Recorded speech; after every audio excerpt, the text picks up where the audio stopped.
I know you're angry, and we are truly, truly sorry. I don't accept your apology. Watermark was obscene and horrifying. Well, we are extremely sorry. I don't accept. Alexander Pope, in his essay on criticism, famously wrote, "To err is human, to forgive divine."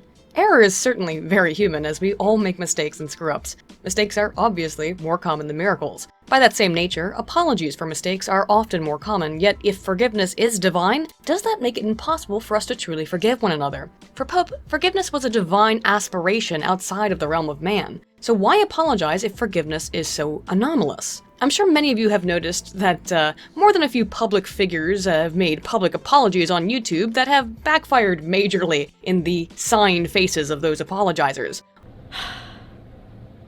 I can't do that. Often being accused of insincerity or simply being personally ashamed of their actions rather than being truly remorseful. The ratio of successful apologies to complete dumpster fire apologies is far skewed toward the garbage bin. So why do we apologize? Moreover, why is there this new seeming trend emerging in politics of non-apology? Certainly Trump is the president of refusing to apologize for his actions, and in doing so, he became the president of the nation. This seems to be a growing trend, with many politicians no longer making statements of regret for their oopsies. We need to ask a few questions then about apologies. So today, let's discuss why we apologize, the age of political apologies, collective guilt, dehumanization, forgiveness, and why you never apologize. At least not anymore.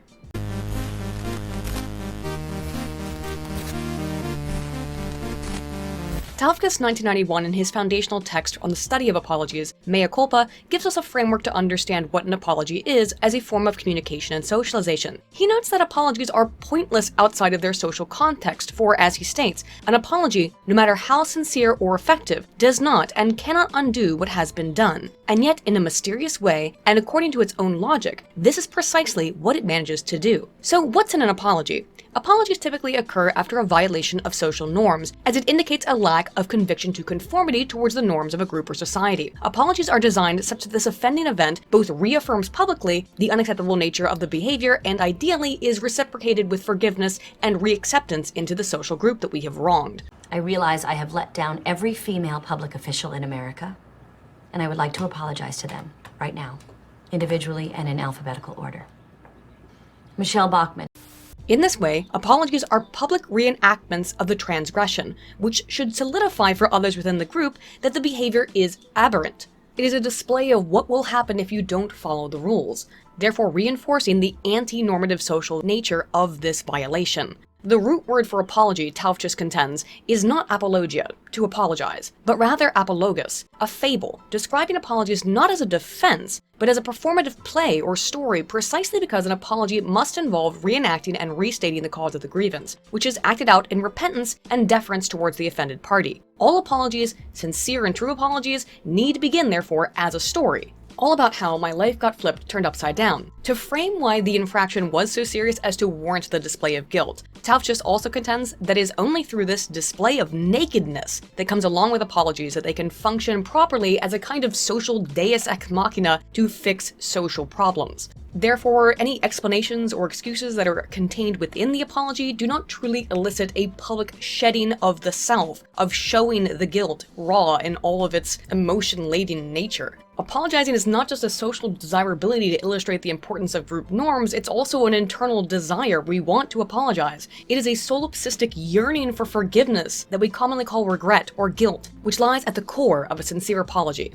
However, apologies are multi-part in nature, beginning with the storytelling of the infraction into the apology itself, saying I'm sorry, recognizing why the act was infringing, and ending when the wronged party chooses to accept or refuse the apology. In this way, apologies are transactional. They are a social exchange wherein the perpetrator offers something of value in reparation to the injured party, even if this reparation is just words. So for that reason, deflecting or justifying one's behavior or failing to identify the infringing act does not give up anything, if all that's being given up is words. I'm here to do my third act apology. But I don't think... Wait, don't reject it until the whole thing's been served up. Dobra. Open your locker, please.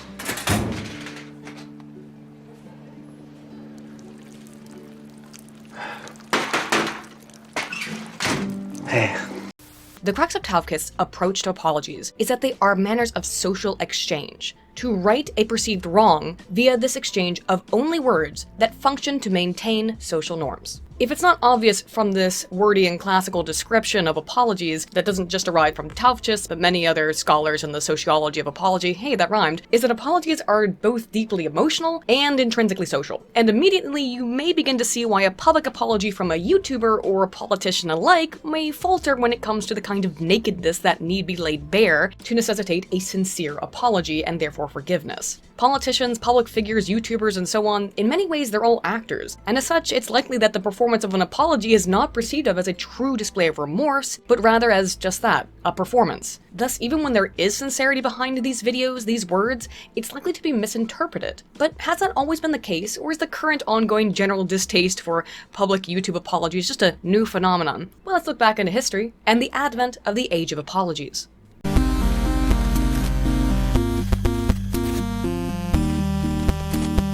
Beginning in the early 2000s and late 1990s, we entered what several scholars have described as an age of apologies in politics and international relations. This was a change to previous political trends, with many politicians and public figures making public apologies, such as Tony Blair's apology for the Irish potato famine in 1997, to the recent apology of current Belgian PM for the treatment of children during the Rwandan Civil War, which is not even the first time a Belgian PM has apologized for their lack of involvement in the conflict. By the mid-2000s, politicians couldn't seemingly find a single thing they wouldn't apologize for. Yet this was not always the case, as looking back into the past, at the Nuremberg trials, only one of the major leaders of the World War II, what should I call them, baddies, because YouTube censors freaking everything now, and as such I don't even think I could say the N-word. Mrs. Obama, get down! Albert Speer was alone in apologizing for his involvement with the Third Reich, which ultimately positioned him as the one good, repentant baddie in the public eye. And speaking really quickly of censorship, let me tell you about this video's sponsor, NordVPN. With social media giants like Facebook and Google facing antitrust investigation by the US government, privacy is becoming increasingly scarce on the web. Rated as the best VPN by VPN Mentor, Nord is the top choice for staying secure, protected, and anonymous on the internet. I use Nord not just because they allow me to browse anonymously, but because they offer a great service for a great price that allows you to connect from 62 countries and counting. It even works in China. Hey, maybe North Korea soon. And in fact, I was only able to access one of the studies that I cite in this video because of Nord's service, which allows you to connect easily and quickly to another country to access that content. And with unlimited bandwidth and super fast servers, Nord is my personal recommendation in VPNs. It doesn't just work on PC either. You can take Nord anywhere you go on your various devices, and it's risk-free with a 30-day money-back guarantee. If you go to the link in my description box, you'll get a whole 75% off discount for a 3-year plan from NordVPN. That's less than $3 a month. And with growing censorship making it almost impossible to talk about politics, even the politics of apologies, and the internet becoming a less free place by the minute, Nord allows you to enjoy the freedoms that the internet can provide. So with that, I will unapologetically stop shilling and get back into the political age of apologies. As I mentioned, in the decades since Nuremberg, apologies on national and international levels have become far more common. But it's important to note that public expression of guilt is not new, as the US actually held national fasting, humiliation, and prayer days in 1863 and 1798, but public apologies certainly seem to have been on the rise starting in the 90s. So why did politicians start apologizing, particularly start apologizing so much? Well, Nobel's 2009 contends that through apologies, not only are politicians able to reiterate existing social norms, as Taufe's describes, but that when political figures or countries apologize, they have the capacity to also change the meaning so as to reflect positively back upon themselves. She states that apologies on this public scale publicly ratify certain reinterpretations of history, but they also morally judge, assign responsibility, and introduce expectations about what acknowledgement of that history requires. Politicians use apologies to enhance their own positions and beliefs. Well, imagine my shock. Further, group identity, be it our national identity, our sex or sexuality, our ethnicity, our political party, and so on, when it comes to political apologies, is inseparable. As Carol Meyer 2009 notes, that political apologies are representative, collective, and public, as politicians speak for the people, and thus the apology of one politician becomes an apology of all the people that support them or who they represent. Further, political apologies allow groups to retroactively make amends, and as such can be either intertemporal or transitional, dealing with ancient history or recent events. Yet, because the apology by its nature involves the bearing nakedness of the anti-normative nature of an act, political apologies do not tend to fit the mold that Tauffe just lays out, in that apologies cannot include excuses if they want to be seen as sincere. But that doesn't appear to be what As Noble contends is the goal of political apologies, which allow politicians to alter social norms or social opinions by infusing their own narratives into the apologetic speech. Apologies thereby are really just political tools. For example, in 1995, when then French President Jacques Chirac publicly apologized for France's role in the can't say that one either, the atrocity that occurred in Germany in the 1940s. In doing so, he immediately reframed the position of weakness and deference that comes with an apology into one of strength, into one of redefining French national identity. He goes from stating the responsibility of France, in that it is a debt which can never be repaid, immediately into stating that France is the homeland of the Enlightenment and the rights of man, and that it is a dishonor on our history forever and an insult to our past and traditions. He has completely reframed the apology away from the victim that he's supposedly apologizing to, the majority of which would have been deceased by the time he even took office. The topic of this was not the horrible thing that happened in Germany. France was the topic of the apology. To define France as an apologizing nation. Someone should have told Jacques that France already had too strong of an identity as being cowards to supersede it with a similar but disparate identity as apologizers. Bonjour, you cheese-eating surrender monkeys! And that's certainly something that we've seen across Europe lately, but politicians probably began to recognize the power of a public apology in that an apology can be leveraged to change the narrative and deflect blame by avoiding that very nakedness that Tauchus posits is requisite for an apology to be effective. Kampf, no not that one, 2013 assessed this specifically in tracking the use of the word sorry in the 44 press releases published by the Israeli army in regards to the deaths of Palestinians during the outbreak of the Al-Aqsa Intifada conflict, and found that only 3 of the statements included the actual word sorry, because to outright state that you are sorry implies guilt. Push the air out of your body, through your face, make it, form it with your lips, and you just say it. You say sorry. Come on, sorry.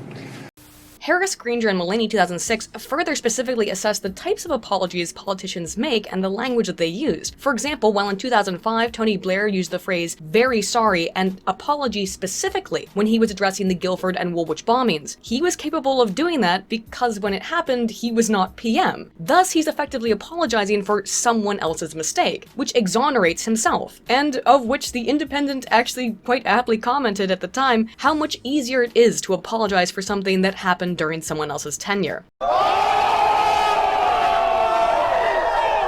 Yet why did politicians start adopting these behaviors, and what brought us into the age of apologies? Well, probably because the first major political apology went more or less all according to plan. In 1951, West German Chancellor Konrad Adenauer publicly apologized for the actions of the baddies and mentioned potential reparations towards the Jewish people. Although he makes no reference to specific crimes, calling them all unspeakable, the statement was made only 3 days after a quite disappointing start to the negotiations with the Allies to end the occupation statute over West Germany. Like later political apologies, such as those made by Blair, Adenauer was careful to essentially apologize for the actions of others, stating that they were committed in the name of the German people, not by the German people. This pivot, however, still did what it was designed to, as Israel had previously refused any direct contact with the Germans until the statement was released, and it likely helped to facilitate the end of the occupation statute, which was dissolved in the Treaties of Paris in 1954. Regardless of the sincerity or the direct declaration of guilt, it seemed like the apology did what it was intended to do. But what about the German people in whose name these acts occurred, at least according to the Chancellor? How did they feel? Well, a few years prior, Janowitz, 1946, studied German citizens shortly after the end of the Second World War, at which time the Allies were conducting radio, press, and pamphlet campaigns that emphasized the shared responsibility of all of the German people for the atrocities of the, baddies. Do you have any idea how incredibly frustrating it is to talk like a child when trying to discuss something that's kind of important to society at large? Yeah, it's a little bit frustrating. Anyway, the slogan of this campaign was, "These disgraceful acts, your guilt." Well, at least it was subtle. And Janowitz found that despite being exposed to the campaign, of the 70 German civilians that he interviewed, only 3 believed the German people themselves held some level of responsibility for the horrors of the war. And of those 3, 2 were radical Marxists who attributed the guilt not to the people for the war crimes, but for allowing the baddies to come into power in the first place. But hey, perhaps it really was just a different time when public apologies from politicians were less common, and therefore society was different as well. It's possible. But that study also indicates that you may not be able to effectively induce guilt into the populace via propaganda, And without guilt, we have to ask, why would a group apologize? Guilt is the deciding factor in Tavch's model. I think in this case, it's possible that the proximity temporally to the events themselves affected how people perceived their sense of collective guilt. For the German people in Janowitz's report, from their perspective as civilians, the people who just bombed the ever-living Scheiße out of their cities are now marching through the streets and telling them to apologize. Well, I can't imagine why they would tell Janowitz to piss off, can you? You expect me to apologize to you? Expect it, sir, and demand it. Well, then here's my answer. No! It made sense for Chancellor Adenauer to make a public statement of apology in 1951, several years later, but for the individual people, at least at the time, such a demand must have seemed unreasonable. This timeliness effect can be seen in Rokas Klar and Levitan 2004, who presented Jewish Israeli participants with vignettes describing historical events wherein Israelis had caused harm to Palestinians, and found that after reading these accounts, participants reported feeling guilty and wanted to compensate the victims of the events. A few months later, though, Israeli-Palestinian relations deteriorated during the Al-Aqsa Intifada. Raqqa and colleagues conducted a second study, but this time they gave participants a newspaper headline that described Israelis, Palestinians, or Serbians committing acts of violence. And they found that Israelis were morally outraged by violence from Palestinians, but rarely expressed anger towards fellow Israelis and were kind of indifferent towards the Serbs. But only when they viewed Israel as inherently moral. It seems that identification with a group, with a nationality then, also plays a role in how guilty we might feel about a certain event, in addition to some other factors, such as proximity to recent or ongoing conflict with the outgroups. When it comes to the age of apologies, much of the public statements made by politicians concern not a single individual making amends for an act, but a nation or a group collectively apologizing. Because as I've stated, we can't separate individuals from politicians when they make public apologies, because they represent all of us. So to understand how and when we apologize as a group, let's look at guilt, collective guilt, and public apologies.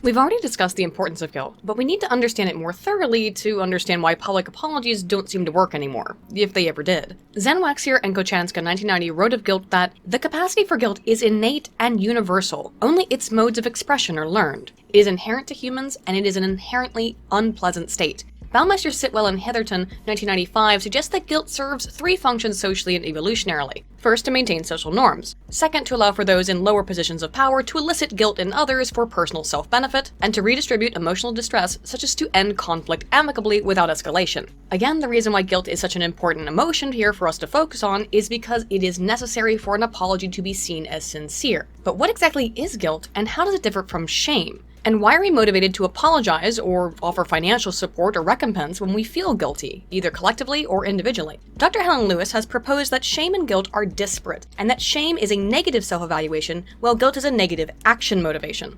That is, in shame, the emphasis is that I did a bad thing, while in guilt, the emphasis is that I did a bad thing. Both guilt and shame are inherently negative emotions based on a violation of social norms or expectations both towards the self and towards others, and thus are more complicated than the more primal of human feelings. Humans and even many animals alike have primary emotions, which include things like fear, rage, or joy. But humans also uniquely, given our complex social nature, possess self-conscious emotions, called secondary emotions, which include feelings of guilt, shame, or pride. We may feel happy that we have completed a challenging video game. I mean, chemically we feel happy when we get a dose of that dank dopamine. But also we may feel pride, a positive feeling because we recognized our own input into the happy outcome. I feel guilt because I know I did something, or I feel shame because I am a bad person. These are both social emotions. Given that guilt is an inherently painful emotion, we seek to mitigate the feeling of it, and it is often through apology that this negative state is ameliorated. Can't stay mad at you. Healing hugs. Here we go. Oh, God, finally, that feels so good.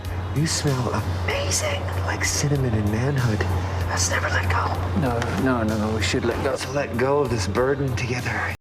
Milton Friedman posited that guilt is fundamentally altruistic, and it seems to be so, as evidenced in Leith and Baumeister 1998, who found that guilt is related to empathetic perspective-taking and stronger relationship goals, indicating that guilt serves a pro-social purpose inherent, while shame tends to be more of an antisocial emotion, not being related itself to empathy. Expression of guilt also has pro-social outcomes in addition to pro-social correlates, as O'Malley and Greenberg in 1983 found that when participants read an account of a minor car accident caused either by negligence or a medical disorder that caused the driver to temporarily lose consciousness, and were then asked to determine to what degree the driver should be fined. Women assigned almost no fine to an unlucky driver who expressed extreme guilt, while men tended to suggest lower fines for both unlucky and negligent drivers who were remorseful, although they gave the least amount in fines to the innocent drivers who expressed no guilt at all, perhaps seeing that guilt as fake. Finally, women gave the highest fines to negligent drivers who acted very sorry for their actions.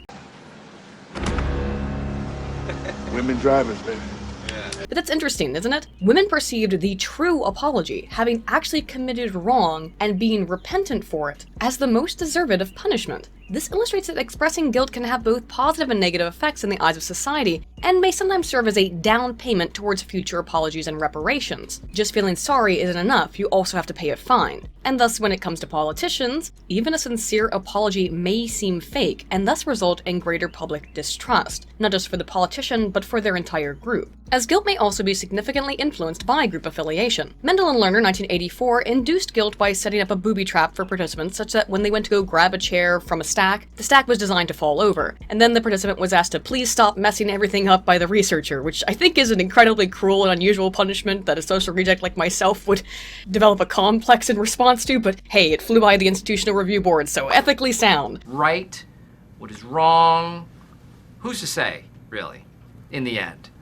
The Anglophone participants in this study listened to an interview about multicultural issues in Canada and were then asked to respond either as an individual or as an English-speaking Canadian, and found that those who had been made to feel guilt for something that they had done and were prompted to respond as a member of a group tended to have more extreme opinions one way or another, both in terms of aggression and benevolence. And similarly, they were more likely to support these extreme opinions by signing a petition in favor of them. But I mean, we all know how effective petitions are. This indicates, though, that while guilt has a capacity for prosocial behavior and apology, it may also cause us to move towards more aggressive patterns of belief and behavior when group identity is salient. On the more prosocial side, significant evidence has shown that collective guilt, as does individual guilt, facilitates apology. McGarty et al. 2005 asked Australians if the government should apologize for the historical treatment of the Aboriginal people. A regression analysis illustrates that collective guilt was a strong predictor of support for public apology. Surprisingly, right-wing politics, which one who listens to a lot of CNN might anticipate would be negatively related to desires to apologize to brown people, was statistically non-significant in the model. Guilt was the best predictor of wanting to publicly apologize. A second study further provides a model for this interaction, showing that group identification was related both to greater concern for the cost of reparations, and it raised doubt about the guilt involved, which directly and indirectly leads to less support for apologies. In other words, when your group's more salient, you start to be a little bit more skeptical. I am become skeptical. Another study from Stewart et al. 2010 told white students that there was an underrepresentation problem regarding African American professors at their university, and that this underrepresentation was due to anti-black discrimination from the mostly white faculty. Wow, that's a frighteningly accurate version of reality. A lot of external validity there. And I went to the field trip. Out there in the field just having a good old time. We were singing songs and in the middle of the field, picking goddamn cotton. Anyway, after reading this excerpt, participants were asked if they would like to write a letter of protest to the university that would be read by the faculty, or take a bunch of angry flyers and put them up around campus. There was a direct effect on action, either writing the letter or taking some flyers, in that when participants believed their actions would lead to more African American faculty being hired, they were more likely to engage in these behaviors. But it was mediated by feelings of white guilt, which was also related to more generally positive attitudes towards African Americans. In other words, people wanted to help, but only when they thought they could, and when they felt guilty. So clearly, guilt plays a major role in apologetic words or in apologetic actions. Astonishing, I know, it's not like we've seen white guilt manifest that way before or anything. How many of those white people are evil movies are they gonna make? It's like it's all the way down to swimming. You know, I'm starting to run out of white guilt, you know?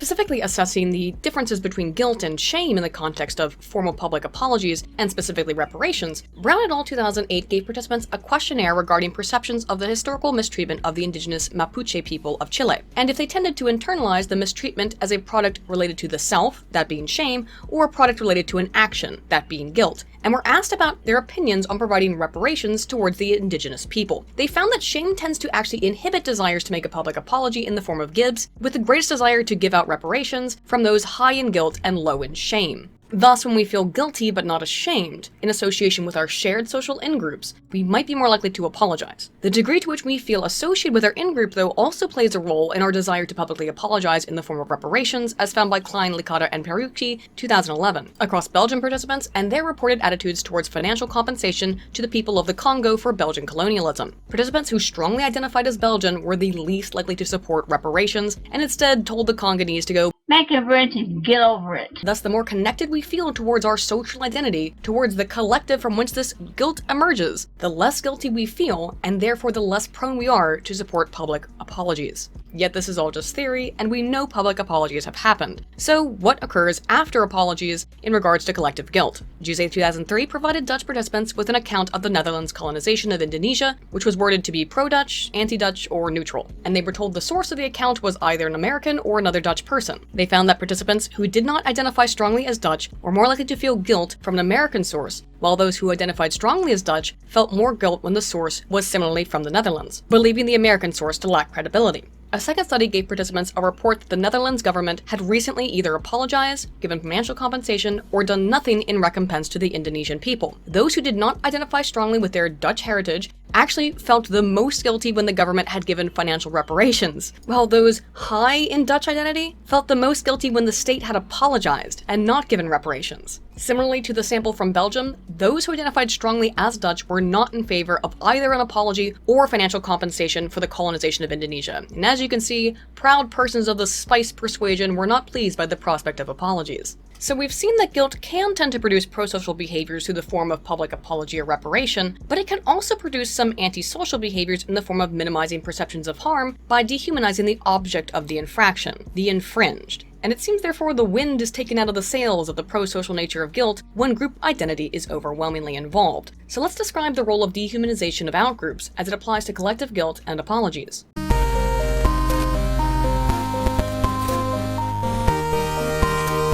Dehumanization is the process of removing humanistic agency from another party as to reduce that person to the position of a machine or an animal. This can be witnessed not only in actions, but in our mere language, with things like the death of innocent civilians being reworded and described as collateral damage, removing the humanistic element with a mechanical description. To avoid feeling the unpleasantness that is inherently associated with guilt, as described in review by Bandura 2002, we are able to defer responsibility to an authority figure, to diffuse responsibility across our shared group, or simply disregard that any harm has been done at all in order to avoid this negative feeling. Yet it's difficult to do that when we view the person who has been harmed as a shared part of a social group, even if that shared group is just humanity. I'm sorry. Me too. Me 3. I have no need to apologize.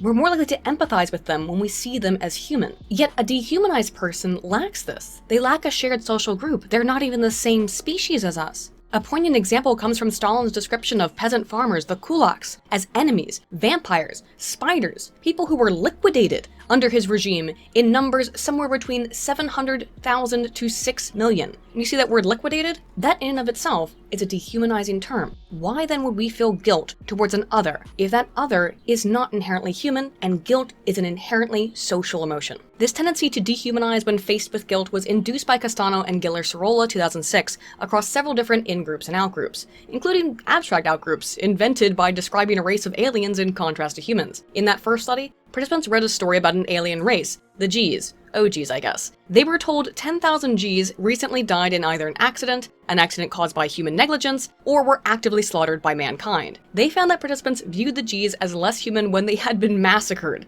The only good bug is a dead bug. But a similar result was found when researchers told British participants that British involvement in the colonization of Australia spread disease which significantly diminished the population of the Australian Aborigines, or that the British had little to do with this population decline. And once again, when the responsibility for the event had been placed on the shared in-group, the British, participants were more likely to dehumanize the Aborigines. A final study here showed the same trend in United States participants in response to reading about US responsibility for the plight of Native Americans, and found people tended to dehumanize the most when they experienced shared group guilt. The role of dehumanization in relationship to guilt was further examined in an experiment from Zebel et al. 2008, who gave Dutch participants a news article that described the Srebrenica massacre, wherein over 8,000 Bosniaks were removed by Serbians during the Bosnian War, as they are oft wont to do. Some participants only read a basic description of the event, others read a positive account of Dutch involvement in attempts to mitigate the tragedy, a neutral account which described Dutch forces as attempting to provide aid yet failing to prevent the massacre, and an account which reported Dutch soldiers as actively participating in the slaughter. And after reading this, we're given a list of words which were either related to humanity, such as person or citizen, or related to animals, such as beast or wild. And we're asked to relate these words to the in-group, Dutch, and the out-group, Bosnians. A second study had them repeat this process, but instead they chose the words before they read the article. The researchers found that guilt and dehumanization are, first of all, separate concepts, and that while group-based guilt did lead to greater support for reparations towards the Bosniak people, this support was similarly decreased when participants associated animal words with the out-group, when they dehumanized them. And this propensity was exacerbated when participants chose the word associations with the animalistic words before they read the article. In other words, get it, those who view the out-group as non-human may be unlikely to believe in the necessity of a formal apology in the form of reparations. Therefore, the pro-social effects that encourage apologies may not result in apologies when the outgroup is seen as fundamentally inhuman.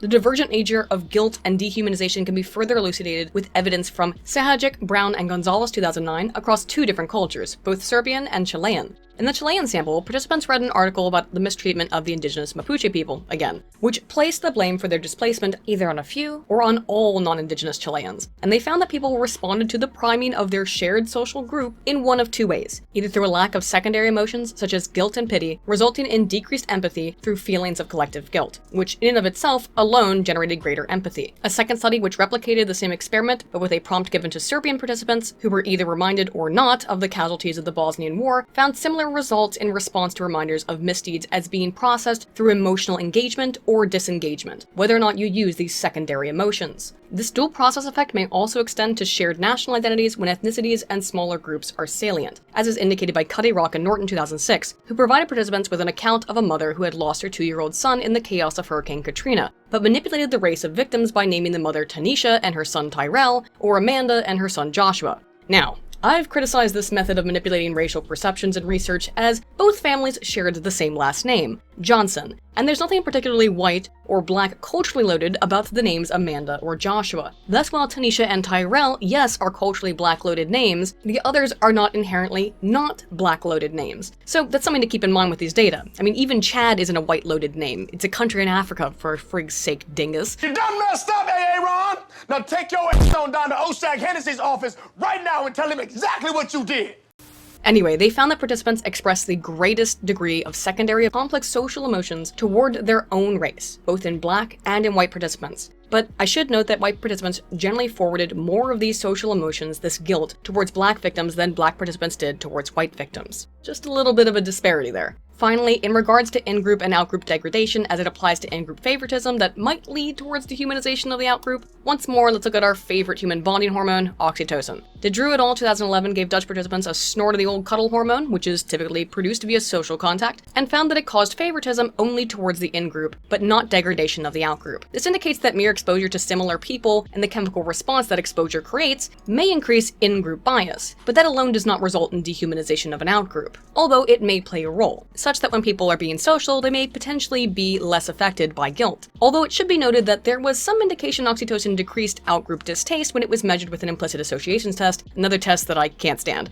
Because it measures heuristics over discrimination, I've mentioned it many times. But I think the big takeaway from these data is that social interaction increases oxytocin, which increases group favoritism. And from the research in this block in general, that social emotions favor in-groups. And when we're faced with a social emotion like guilt, we may choose to dehumanize such that we do not have to face that painful emotional process. And with what we understand about the apology process, guilt, shame, and dehumanization, we need to turn our attention to the other side of this social interaction of apologizing: forgiveness. Why do we forgive? What are the effects of forgiveness? And who or when do we tend to forgive?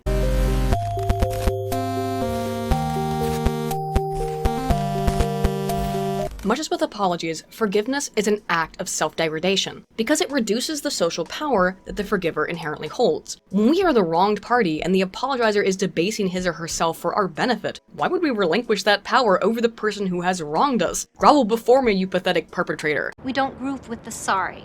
We prefer, oh God, please stop hitting me with my own rib bones. Go on. Say whatever you want. Rib bones and so forth. I deserve it. And you won't mind?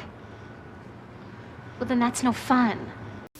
It's why to forgive is divine. Newberg et al. 1998 suggests that there is an evolutionary biological model for forgiveness in that forgiveness evolved to incentivize people to not escalate violence between parties, and thus create a more cohesive society. They also suggest that forgiveness may allow people to reduce the social incongruity that's created by a social infraction. When someone's harmed you, wronged you, your perception of yourself, that person, the group, maybe the whole world could be fundamentally changed. How could you do this to me? You are tearing me apart, Lisa! But by forgiving, we may be able to reduce this sense of incongruity. And similarly, there may be an element of social reciprocity to pay back the deference that the apologizer has shown you with forgiveness. As described by Exling and Baumeister in 1998, we are more likely to forgive when apologies are, as we have previously described, sincere, acknowledge the source of wrongdoing, express guilt, explicitly ask for forgiveness, offer to make amends, or forgive us for a prior misdeed, again indicating the element of social reciprocity in apologies. In contrast, defensive responses, such as insincere apologies, downplaying or covering up the offense, and victim blaming, were all associated with lower levels of forgiveness. A phenomenological study of how people forgive from Rowe 1989 also emphasizes the importance of empathy on forgiveness, in that people may be more motivated to forgive when they consider the shared humanity of the perpetrator. We're back to dehumanization again. This hypothesis, though, was tested as it applied to empathy and humanization by Tam et al. 2008 in a study of Northern Irish Protestants and Catholics in their desire to forgive one another for the troubles of sectarian violence that occurred within the country. Their extensive research on the social problems of the potato people illustrates that empathy is positively related to contact with the other group, and to a relatively strong degree, with forgiveness. Infrahumanization, that's removing some elements of humanness but not all, was negatively related to empathy, and to a similarly strong degree, negatively related to feelings of forgiveness. In other words, when we view the other as non-human, as subhuman, we will lack empathy for them, and we will be unlikely to forgive, just as we will be unlikely to apologize. Sorry I lost my temper before. It was because I was shot in the head by a moron. Yeah. Dude, Ron, I'm so sorry. Apology not accepted, moron. Interestingly, and somewhat conversely, however, Wolhanzi and Bennett 2012 found greater humanization to negatively impact forgiveness across an impressive series of 5 studies on the willingness of a shared social group, Canadians in this case, to forgive an outgroup, Afghanistanis in this case, for the accidental death of a Canadian soldier. Canadians apologize? Well, surmise my surprise. This past year, I've been accused of apologizing too often. I'm sorry that you feel that way. They consistently found that empathy had an indirect effect on propensity for forgiveness. Interestingly, humanization of the offending group was seen as negatively related to feelings of empathy. When the apology contained more secondary emotions, grief, sorrow, anguish, guilt, and remorse, rather than primary emotions, confusion, fear, or panic, participants were less empathetic and less forgiving towards the outgroup. This was similarly found in an additional study regarding a formal Chinese apology for lead in children's toys, in that the more complex the emotions expressed in the text, the less empathetic and less forgiving participants were, which the authors relate to a decrease in trust. When we think back to Taufschus, it may be because more complex social emotions encourage distrust, as a true apology should be the pure naked exposure of one's guilt and wrongdoing. For this reason, as the degree of secondary emotions increases, we're less likely to forgive and we're less likely to apologize to outgroups. This makes guilt in and of itself an incredibly paradoxical emotion. Because in a roundabout way, guilt, which is necessary for apologies, is the exact same type of social emotion that would prevent the one being apologized to forgive that behavior, at least intergroup. And now that we understand the roles of guilt and dehumanization, we can move into what this all means and why you never apologize. At least not in the current year, +5. Is that where we're at now?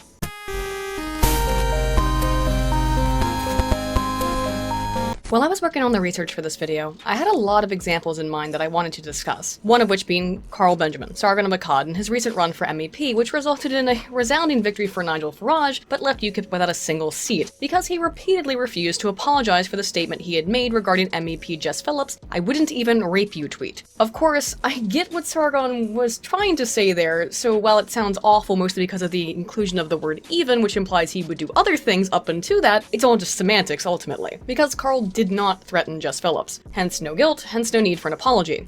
I suppose with enough pressure I might cave. But let's be honest, nobody's got that much beer. Oh dear, outside, never mind.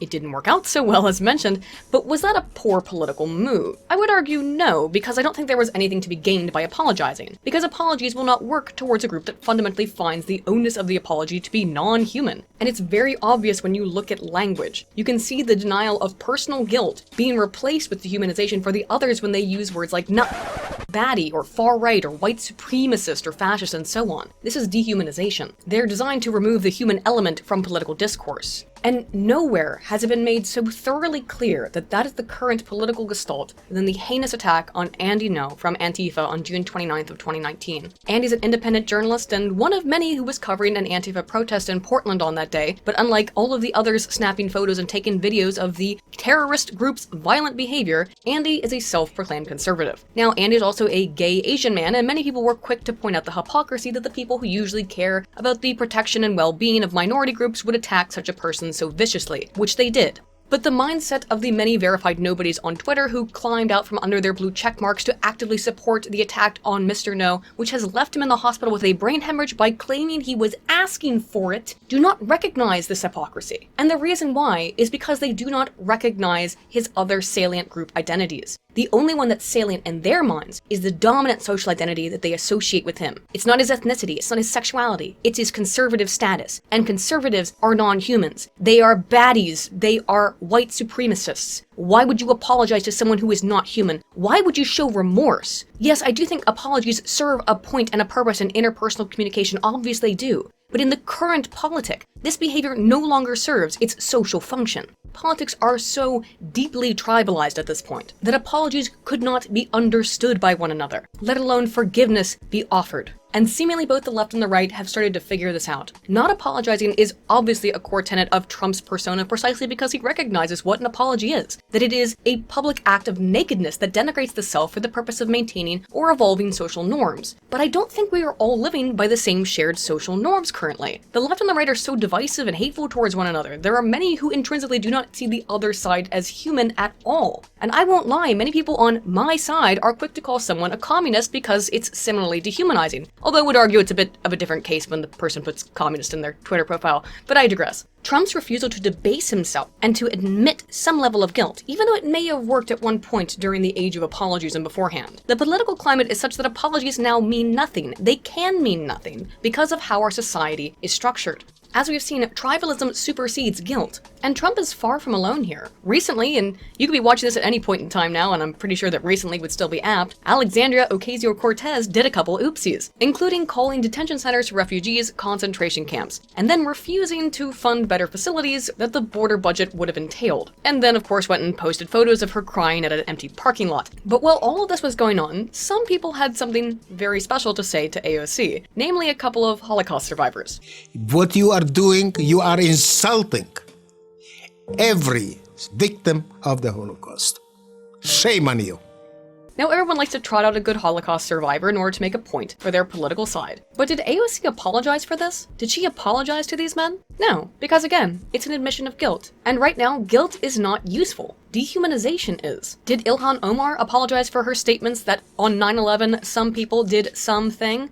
That some people did something and that all of us were starting to lose access to our civil liberties. No. Again, it's the same problem of admitting guilt when there is no potential for positive gain. And don't just take my word on it because, as always, there's research on that, and it provides some evidence for my hypothesis. As we've already seen some evidence to support that public apologies don't work in politics, and if anything, they actually cause more harm than good for convincing others of your sincerity. Hanania 2015 had US participants read a statement, the lesser of the Pauls, Rand, made in 2010 saying, "What about freedom of speech? Should we limit speech from people we find abhorrent? Should we limit racists from speaking? I don't want to be associated with those people, but I also don't want to limit their speech in any way in the sense that we tolerate boorish and uncivilized behavior because that's one of the things freedom requires." They also read a quote from Larry Summers, president of Harvard in 2005, who at a panel discussion on female representation cited research that suggested women were less likely to be among those with the, quote, intrinsic aptitude to be scientists. Some participants read an additional statement that said either Paul or Summers explicitly apologized or refused to apologize to those who had been offended by their words and actions, which I personally don't even know where the outrage is supposed to come from in these quotes, but I guess it's not for me. The researchers found that liberals and women were significantly less likely to report wanting to vote for Paul when he had apologized. When it came to Summers,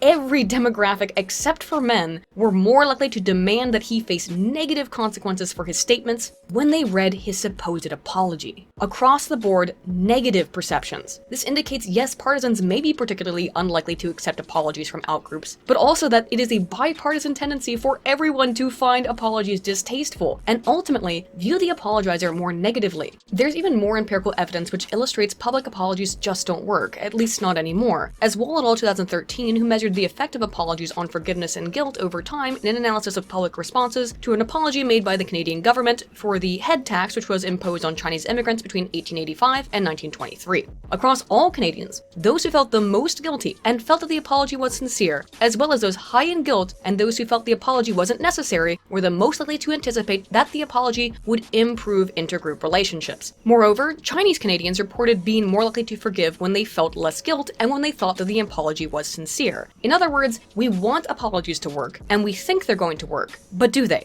As it so often goes, expectations and reality were incongruous. Because here's the sticker. A second measure of forgiveness from Chinese Canadians, measured a year after the Canadian government publicly apologized for something that had happened a century earlier, found that the Chinese Canadians were then less willing to forgive Canada after their apology. It decreased propensity for forgiveness. Finally, a study from Kim and Park 2019 that I had to jump through some hoops to access, thanks NordVPN, further indicates that public apologies may increase dehumanization of an outgroup. South Korean participants were given an article that described the alleged massacre of Vietnamese civilians by South Korean soldiers during the Vietnam War. Some were then told that the Korean government had publicly apologized, while others were told no apology had been issued. Those in the apology condition felt less guilt and discomfort, viewed the actions as more harmful, and attributed more responsibility to the Koreans, but also expressed greater relief. So, about what we might expect from the prior, more positive kind of research on guilt and apologies. However, when it came to humanization, those who read that the government had apologized to the Vietnamese viewed the Vietnamese people as less human, and less uniquely human in ways that differentiate humans from animals. They viewed them as less competent and less warm. And although they didn't have a generally decreased opinion explicitly towards the Vietnamese people, these results are indicative that apologies can actually increase intergroup conflict via dehumanization. Coming out of an age of apologies, could 2 decades of endless apologizing from politicians have assisted in the current radical state where the apology no longer serves its evolutionary social purpose? I think so. Perhaps at one point apologies, at least public ones, worked. I think they still do in private. But if they ever truly did, the politicization of apologies that has become mainstream and ubiquitous, or did in the age of apologies, and is only now showing signs of finally coming to an end, is precisely the reason why apologies no longer work. People have come to recognize that apologies are used by politicians and social figures to send messages that allow them to reframe the issue, to be self-aggrandizing, not a true symbol of guilt or remorse. And as a result, no one trusts nor likes public apologies. Not those receiving them, who often find them patronizing and reject them unless they appear to be truly primal and sincere, nor those giving them, potentially viewing it as a violation of their in-group identity. Further, with the widespread normalization of dehumanization of others in politics, the very concept of an apology is basically nonsensical in the current climate. Who cares if an object gets damaged by a milkshake laden with quick cement? It's not human. Why apologize? This is clearly evidenced in the lack of response or I'm sorry's from every single major oopsie that's happened this year in politics, from Covington Catholic to Jussie Smollett. If the apologizer is not human, then similarly, the wronged party is also unlikely to forgive. Frankly, there isn't much evidence that collective apologies make anyone feel better, nor that they ever did. If anything, they make us feel worse. But if at one point there was a kind of cathartic response that's often reported in personal apologies, acts of forgiveness, when again we go back and read some of these accounts from Roe 1989, intergroup apologies or political apologies, specifically now, are almost assured to cause more harm than good. Not only because apologies inherently entail admission of guilt, but because no one will be happy by them, particularly when so many actors in the system do not view each other as fundamentally human. The only people who will accept a crying YouTube apology are those who feel significantly associated or in group with that creator. Everyone else in the de-individuated online world that is dehumanizing in many ways because we lack personal identity, yeah, everyone else, they're not going to accept it. It's going to look fake. And it often results in a kind of boomerang effect that we've seen, in that apologizing just draws more attention to it, and it decreases opinions of others.